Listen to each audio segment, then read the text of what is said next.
साथियों, सलाम, नमस्ते, सत श्री अकाल और जय भीम जोहार। लोकतंत्र को जूते की तरह लाठी में लटकाए भागे जा रहे हैं सभी सीना फुलाए। दोस्तों, क्या आपको सर्वेश्वर दयाल सक्सेना की कविता की ये पंक्तियां याद नहीं आती? आज का परिदृश्य देखिए, चारों ओर नजर घुमाइए तो सही। क्या ऐसा मंजर नहीं दिखता है आपको?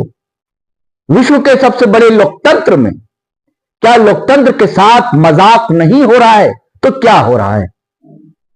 आप अपने हक के लिए ना बोलें, अधिकार के लिए कंठ ना खुले, ये जिल्ले इलाही का हुक्म है। साथियों, आप कहेंगे ये लोकतंत्र है, कहां आप बादशाहत की बात करने लगे और जिल्ले इलाही? क्या सच ये लोकतंत्र है? क्या बोलने की आजादी है? धरना, प्रदर्शन, आंदोलन की आजादी है? आपके स्वागत के लिए ठंड की रात में पानी की बौछारें हैं और बरसती लाठियां हैं। साथियों, पहले आप यह वीडियो क्लिप देखिए। भारत माता की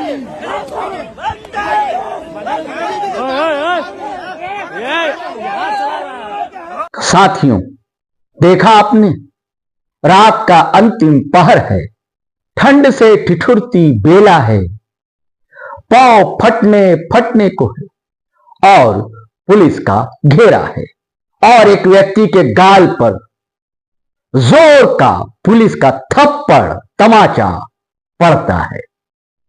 जगह है बिहार की राजधानी पटना और उसका गांधी मैदान, और महात्मा गांधी की प्रतिमा के नीचे खुले आसमान तले सो रहे लोग। ये लोग नहीं, हम भारत के लोग, ये युवा हैं जो देश का भविष्य है, जिन्होंने अपने हक अधिकार के लिए खुले गगन तले कुहासे की चादर ही तो ओढ़ रखी थी। साथियों, आप सही समझ रहे हैं, हम बात जो है बीपीएससी में हुए घपले की, धांधली की कर रहे हैं और उससे उपजे आक्रोश की कर रहे हैं, जिससे उपजा आंदोलन है उसकी कर रहे हैं, जिनके समर्थन में जन स्वराज के सूत्रधार प्रशांत किशोर उतर आए और कई दिनों से वो अनशन पर थे। आप उनकी बातों से असहमत हो सकते हैं, उनकी आप आलोचना कर सकते हैं, उसके कई कारण, लेकिन आप उनके लोकतांत्रिक अधिकार को छीन नहीं सकते। क्या देश के युवा छात्रों की जायज आवाज, जायज मांग का समर्थन करना कोई गुनाह है क्या? साथियों, आज हम इस पूरे घटनाक्रम का पोस्टमार्टम करते हैं, करेंगे, और इसका क्या सियासी असर होगा। क्या यह सच नहीं है कि नीतीश कुमार सरकार ने खुद के लिए गड्ढा खोद दिया है? कौन है इसके पीछे?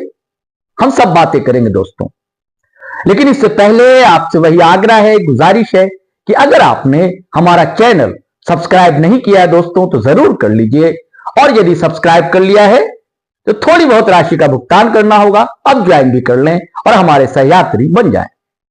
और साथियों, वीडियो धड़ाधड़ फटाफट खटाखट शेयर करें, लाइक करें, कमेंट करें, थोड़ी देर के लिए ब्रेक दें, फिर अपन मिलते हैं।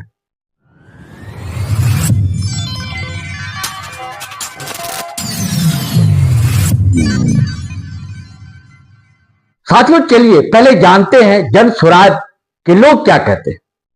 बड़ा गंभीर मुद्दे उठाते रहते हैं हर समय। पार्टी के प्रवक्ता सैयद मसीहुद्दीन, मगध से उनका नाता है, लेकिन बिहार में उनकी अच्छी खासी पहचान, जनता से मिलना जुलना, सहजन से उनकी एक पहचान नहीं।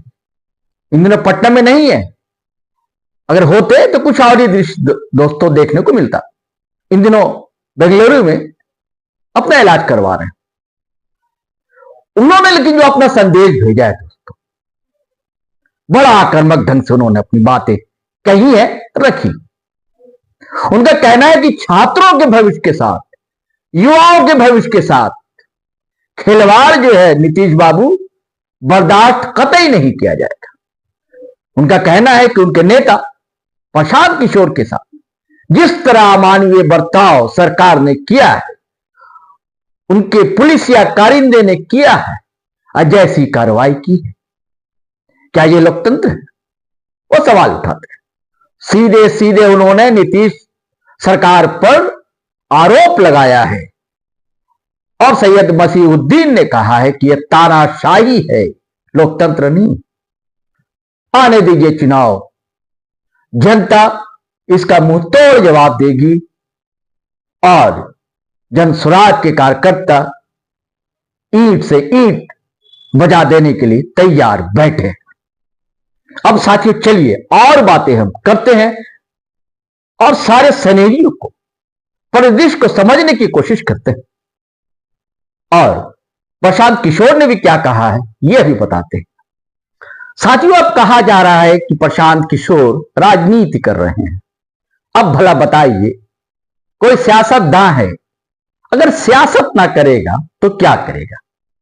जैसे कि आरजेडी राजनीतिक दल है, कांग्रेस पॉलिटिकल पार्टी है, भाजपा है, जदयू है और उससे जुड़े नेता हैं। अगर तेजस्वी यादव बीपीएससी की धांधली से पीड़ित छात्रों के समर्थन में आए थे तो क्या राजनीति कर रहे थे? पप्पू यादव ने अपनी मांग को लेकर, छात्रों की मांग को लेकर अगर चक्का जाम किया, आह्वान किया, तो क्या राजनीति कर रहे थे? तो फिर प्रशांत किशोर की ही आलोचना क्यों हो रही? राजनीति कर रहे हैं? क्या इनको अधिकार नहीं था छात्रों के समर्थन में? अब पहले आए, पीछे आए, कोई आगे आया तो सही और उसको कुछ छात्रों का समर्थन भी मिला। अब कहा जा रहा है कि उनके पार्टी के लोग उनके अनशन में, सत्याग्रह में शामिल थे, तो क्या गलत है? आप भी अपने पार्टी के लोग को लेकर आ जाइए, छात्रों की मांग है, आवाज को उठाइए, आपकी आवाज सुनी जाएगी। आप नेता प्रतिपक्ष है तेजस्वी बाबू, किसने मना किया है? अब कह रहे लोग हाईजैक कर दिया है, तो आपने हाईजैक क्यों नहीं किया? किसी ने रोका था क्या? प्रशांत किशोर ने तो कई बार कहा तेजस्वी यादव आए नेता प्रतिपक्ष, वो अगुवाई करें आंदोलन की। पप्पू यादव आए, अब मैं ये नहीं कहता कि उन सब ने कुछ नहीं किया, उन सब ने भी किया, अपने अपने स्तर से कर रहे हैं, लेकिन सिर्फ एक की आलोचना क्यों? अब उनके तौर ढंग तरीके की आलोचना हो सकती है, लेकिन जो मुद्दा है उससे भटकाना क्यों? 180 वैल की चर्चा होने लगी अचानक। अरे मुद्दा क्या है, उस पर बात की जानी चाहिए थी। अब शांतिपूर्वक ढंग से अनशन कर रहे, सत्याग्रह कर रहे लोगों की गिरफ्तारी करना, प्रशांत किशोर को उठा लेना, क्या चोर चक्के थे क्या? वो आतंकी थे, उग्रवादी थे। रात के अंधियारे में आप आते हैं और थप्पड़ भी मारते हैं, उठाकर ले जाते हैं और घुमाया जाता है उनको पटना के शहर में, यहां वहां जांच के नाम पर देवर जेल भी ले जाया जाता है, लेकिन अंदर एंट्री नहीं होती। फिर एक नाटकीय ढंग में से उनको जमानत दे दी जाती। पहले कहा जाता है कि एक शर्त आपको माननी पड़ेगी, शर्त यह है कि आपको वहां फिर से धरना, अनशन, सत्याग्रह नहीं करना। क्यों भाई? ये कौन सा लोकतंत्र है? कौन सा लोकतांत्रिक मूल्य का हनन कर रहे थे वो?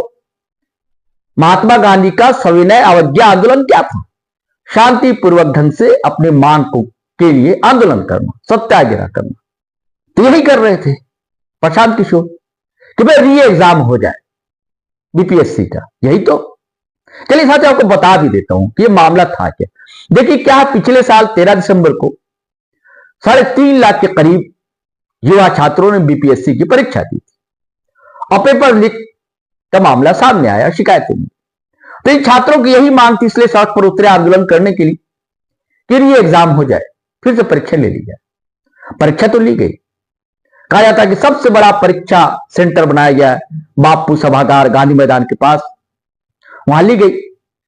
12,000 छात्रों को शामिल होना था, मुश्किल 6,000 छात्र शामिल हुए और सरकार कहती है कि परीक्षा तो ले ली गई क्योंकि यहीं से शिकायत मिली थी। अरे साहब, आजकल व्हाट्सएप का जमाना है, अब कोई बात छुपती है, रुकती है, ठहरती है क्या? अब एक जगह लीक हुआ पेपर तो क्या हर सेंटर में वो पहुंच नहीं गया क्या? तो छात्र यही मांग कर रहे थे, एक ही जगह क्यों? ठीक है कि वहां 22 सेंटर थे, 22 सेंटर पर सिर्फ थोड़ी परीक्षा हुई थी, 900 के अधिक सेंटर थे जहां परीक्षाएं ली गई थी बीपीएससी की। तो छात्र यही मांग कर रहे हैं और उन्हीं के समर्थन में प्रशांत किशोर ने सत्याग्रह किया था। और साथियों सवाल उठ रहा है कि प्रशांत किशोर करेंगे क्या, फिर अनशन करेंगे क्या, उनके साथ क्या होगा। फिलहाल तो दोस्तों मैं बता दूं कि प्रशांत किशोर की तबीयत बिगड़ गई है, आईसीयू में उन्हें भर्ती किया गया है, लेकिन जब जमानत नाटकीय ढंग से उन्हें दी गई। अच्छा और बता दूं शर्त क्या थी, शर्त यह थी वो लिख कर दे या मान जाए कि अब वहां जाकर वो छात्रों के समर्थन में अनशन सत्याग्रह नहीं करेंगे। गजब की है भाई, नहीं तो कानून का उल्लंघन माना जाएगा। क्यों? शांति भंग हो रही है। कैसे शांति भंग हो रही है? वो किसी सड़क पर तो सड़क जाम नहीं कर रहे थे, शांतिपूर्वक ढंग से वहां पर अनशन पर थे, सत्याग्रह पर थे, और शर्त, लेकिन शर्त नहीं मानी गई। कहा था नाटकीय ढंग से बेर जेल के अंदर नहीं गए, फिर आए। खैर उसके बाद उन्होंने इन सब सारे मामले पर, और ये भी आपके जहन में सवाल है कि वो क्या अनशन पर बैठेंगे। तो ये तो बताया आपको कि अभी वो आईसीयू में एडमिट है, लेकिन उन्होंने कहा क्या था बेल मिलने के बाद। साथियों ये सुनिए और उसके बाद फिर हम राजनीतिक असर क्या होगा, कैसे गड्ढा खोद लिया नीतीश सरकार ने खुद के लिए, इसकी हम चर्चा करेंगे। कोर्ट ने हम लोगों की बातों का संज्ञान लेते हुए अनकंडीशनल बेल दिया है, पुलिस पर टिप्पणी करी है और एक तरीके से हम लोगों की उस बात को वैलिडेट किया है कि गांधी मैदान में बैठकर शांतिपूर्ण सत्याग्रह किसी कानून का उल्लंघन नहीं है। मेरा अनशन जारी था, जारी है और आगे जारी रहेगा। आज पुलिस के तमाम प्रयासों के बाद भी मैंने पूरा दिन सिर्फ पानी पर ही बिताया है और मैं ये अनशन वापस नहीं ले रहा हूं। साथियों देखिए मैं हमेशा कहता रहा हूं, एक और अब नए ढंग की परंपरा चली है कि जो सो कॉल्ड सेकुलर दल है, अगर कोई और नई पार्टी, नई नेवेली पार्टी अगर अब चुनाव में हिस्सा लेती है तो सीधे सीधे कह दिया जाता है कि ये भारतीय जनता पार्टी की बी टीम है। उसका तर्क ये होता है कि जो विपक्ष के वोट है, माइनॉरिटी है, दलित है, ओबीसी वगैरह है, ये वोट काट लेंगे। और ज्यादा आरोप लगता है कि मुस्लिम वोट का बिखराव कर देंगे। ये आरोप दोस्तों एआईआईएम पर लगा, प्रशांत किशोर पर लगता है। झारखंड में आप आएंगे तो टाइगर जयराम महतो की नई नवेली पार्टी जेल कैंप पर लगा। क्या इनको चुनाव में हिस्सा लेने का अधिकार नहीं है? क्या संवैधानिक अधिकार है? अगर आपको लगता है सो कॉल्ड सेकुलर दल को कि उनके वोट में सेंध लगा ली जाएगी तो आप मजबूती से खूंटा गालिए ना, लोगों को एकजुट रखिए ना जनता के सवालों को लेकर, तो क्यों लोग आपसे छिटक जाएंगे? अरे हर को राजनीतिक दल को चुनाव में हिस्सा लेने का अधिकार है, तो उन्हें भी अधिकार है आरोप लगा देना।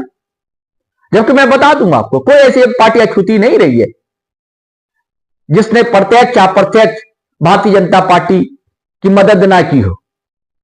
सारी पार्टियां, हाँ लेफ्ट को मैं छोड़ देता हूं, लेकिन लेफ्ट के बारे में बता देता हूं दोस्तों। जब वीपी सिंह की सरकार बनी थी तो वामपंथी पार्टियों ने भी बाहर से समर्थन दिया था, अब भारतीय जनता पार्टी ने भी बाहर से समर्थन दिया था। तो राजनीति में ये सब सारी चीजें चलती रहती। तो प्रशांत किशोर पर भी ये आरोप लग रहे हैं कि भारतीय जनता पार्टी की बी टीम है। चलिए हो सकता है, मैं मान लेता हूं ये वोट का डिवीजन करेगी।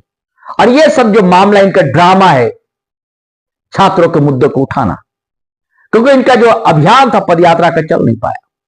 अरे भाई साहब राजनीति है, आप भी छात्रों का मुद्दा या इससे बड़ा मुद्दा, जन मुद्दा लेकर आइए और जनता को एकजुट कीजिए, देखिए। लेकिन फायदा तो होगा इसका। देखिए मैं बार बार कह रहा हूं, तो अब नीतीश कुमार ने गड्ढा कैसे खोद लिया दोस्तों। देखिए कहा जाता है कि दलित वोट जो है वो नीतीश कुमार का रहा है, महादलित वोट, और कुछ माइनॉरिटी का वोट भी मिलता है आरजेडी को और जेडीयू को। तो प्रशांत किशोर अगर अपने प्रत्याशी खड़ा करते हैं, जैसा उन्होंने कहा है कि अधिकांश जगह पर मुस्लिम प्रत्याशी दूंगा विधानसभा चुनाव में और दलित प्रत्याशी, कुछ तो वोट काटेंगे। तो नुकसान होगा नीतीश कुमार का और नुकसान होगा आरजेडी का। सबसे बड़ा नुकसान नीतीश कुमार का होने जा रहा है।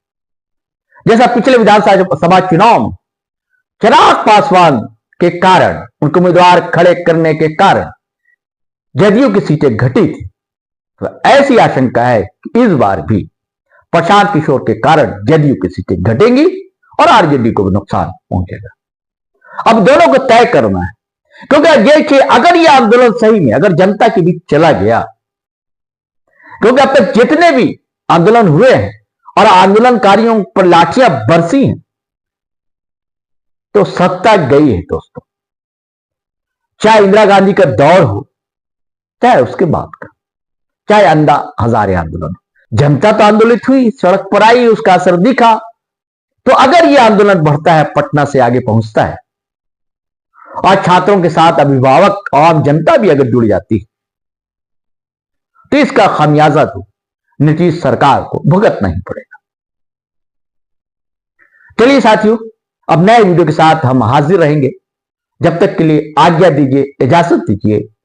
जय हिंद, जय भारत।